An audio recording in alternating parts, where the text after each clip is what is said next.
শাৰীৰিকভাৱে বিশেষ সক্ষম লোকসকলৰ আছে অফুৰন্ত প্ৰতিভা, বুকুত অদম্য হেঁপাহ, আন 10জনৰ দৰে সমাজত প্ৰতিষ্ঠিত হৈ জীৱন ধাৰণ কৰাৰ মানসিক শক্তিৰে সমৃদ্ধ শাৰীৰিকভাৱে বিশেষ সক্ষম গোলাঘাট জিলাৰ এজাক প্ৰতিভাধৰ যেন এতিয়া কোনোদিনেই থমকি ৰোৱা নাই।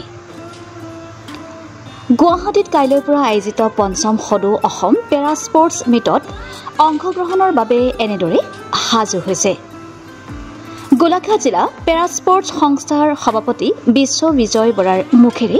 শুনকচোন। পেৰা স্পৰ্টছ এনেকুৱা এটা বস্তু যিটো বিশেষভাৱে সক্ষম ল'ৰা ছোৱালীয়ে খেলি তেখেতলোকৰ যিটো মানে উদ্যম, সেই উদ্যমটো দেখুৱায়। মানুহে ভাবিব পাৰে আমি বহুত মানে দুৰ্বল, কিন্তু আমাৰ মাজত যে শক্তি আছে, সেইখিনি আমাৰ পেৰালিম্পিকত ফটফটকৈ আমাৰ হয়। বিশেষভাৱে সক্ষম ল'ৰা ছোৱালীও যে এজন এবল বডিতকৈ ভাল খেলিব পাৰে, টাইমিং আছে, বেষ্ট টাইমিং কৰিব পাৰে, সেইটো কথা আমাৰ গোলাঘাটৰ মানুহে দেখাই দিছে। আগতে ভাবিছিলে এই লেঙৰ পেঙৰ মানুহ তেনে কি খেলিব, কিন্তু এতিয়া যে ছুইমিঙত এবল বডিতকৈ আপোনাৰ বেষ্ট দিবলৈ কিছুমানে সক্ষম হৈছে। আৰু আমাৰ বিশেষভাৱে সক্ষম হৈও বহুখিনি মানে খেলি ছাকচেছ হৈছে। গুৱাহাটীত হ'বলগীয়া ৫ম বাৰ্ষিক পেৰা স্পৰ্টছ মিট খেলিবলৈ ৰাওনা হ'বলৈ আমি আহিছোঁ। আৰু বৰ্তমান বহুখিনি আমি ঘাট প্ৰতিঘাট নেওচি সকলোৱে ধুনীয়াকৈ অনুশীলন কৰি আমাৰ গোলাঘাটৰ টিমটো আমি সম্পূৰ্ণভাৱে নিবলৈ আমি প্ৰস্তুত চলাইছোঁ। আৰু আমাৰ গোলাঘাটৰ টিমে ভৱিষ্যতৰ দিনত আমাৰ নেশ্যনেল ইণ্টাৰনেশ্যনেল খেলিবলৈ সক্ষম হ'বলৈ আমি তেনেকুৱা খেলুৱৈ উলিয়াই লৈ যাবলৈ আমি চেষ্টা কৰি আছোঁ।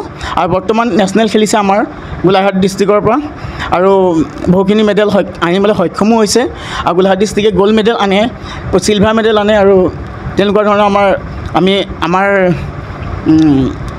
ৰিণিকী ভূঞা শৰ্মা বাইদেউ, আমাৰ চিফ পেটন, আৰু আমাৰ ৰাজীৱ দে সম্পাদক মহোদয়ে বহুখিনি কষ্ট কৰি আমাক গোলাঘাট জিলাখনক বহুখিনি সহায় সহযোগ কৰে, প্ৰশংসা কৰে। গোলাঘাটে বহুতখিনি মেডেল আনিবলৈ সক্ষম হৈছে। আৰু আগতে ইমান আমি প্ৰচাৰ হোৱা নাছিলে যদিও এইবাৰৰ পৰা আমাৰ দীপ্তি বাইদেউ কৈছে নেশ্যনেল খেলিবলৈ, তেখেতে মহিলা হ'লেও ইমান ধুনীয়া খেলি আহিছে। আৰু আমাৰ গুণীনাথ আছে, এই পেৰা বচিয়া বুলি দুটা খেল আছে, পেৰা বচিয়াত এওঁ নেশ্যনেল খেলি আহিছে, এওঁ গ'ল্ড মেডেল পাইছে লাষ্ট টাইম। ইমানখিনি অক্ষমতাৰ ক্ষেত্ৰতো তেখেতে গ'ল্ড মেডেল পাইছে, অসমৰ কিমানখিনি কেণ্ডিডেটক হৰুৱাই পেলাই গোলাঘাট জিলাখনে। সেই তেনেকুৱা ধৰণৰ বহুত কথা আছে। আৰু প্ৰত্যেকবাৰে আমাক সহযোগ কৰি আছে আমাৰ গোলাঘাট উপায়ুক্ত মহোদয়ে, তেনেকৈ প্ৰত্যেকবাৰে আমাক যাতায়াতৰ ক্ষেত্ৰত সহায় সহযোগ কৰি আহিছে। এতিয়া আমাৰ নাম্বাৰত যাম, নাম্বাৰখন আমাক বুক কৰি দিছে, সেইকাৰণে আমি সকলোকে ধন্যবাদ দিছোঁ। গোলাঘাট প্ৰশাসন আৰু আমাৰ অসমৰ পেৰালিম্পিক এছ'চিয়েশ্যন অফ আছামক আমি বিশেষভাৱে ধন্যবাদ দিম। কেলৈ আমাক ইমান ধুনীয়াকৈ ৰাখে, 3 ষ্টাৰ 5 ষ্টাৰ হোটেলত ৰাখে।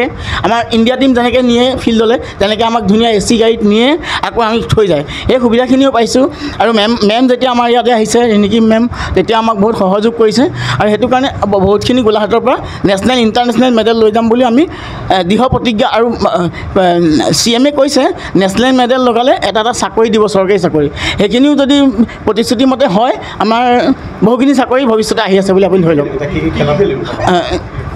এথলেটিক খেলিব, ছুইমিং আছে, চেছ আছে, আৰু বেডমিণ্টন আছে। এথলেটিকত গোটেইখিনি পৰি যায়, ৰানিঙৰ পৰা ধৰি শ্বৰ্টফুট, ডিছকাছ গোটেইখিনি খেলিব পাৰিব।